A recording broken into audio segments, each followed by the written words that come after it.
Governor کے اقدام کو غیر آئینی قرار دے دیا۔ بول نیوز سے گفتگو میں ان کا کہنا تھا کہ گورنر اس وقت اعتماد کا ووٹ حاصل کر سکتے ہیں جب اجلاس نہ چل رہا ہو۔ مشاورتی اجلاس میں جائزہ لیں گے کہ وزیر اعلیٰ کو اعتماد کا ووٹ لینا بھی ہے یا نہیں۔ کانفرنس جو ہوتا ہے نا، اس کے اندر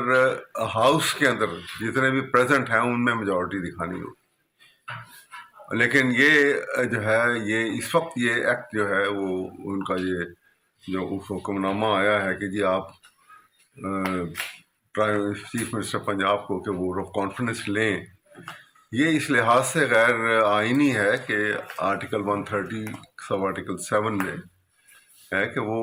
ہاؤس ان سیشن نہ ہو اور وہ سمن کریں گے کہ ہاؤس بلایا جائے اور اس میں یہ ان کو جو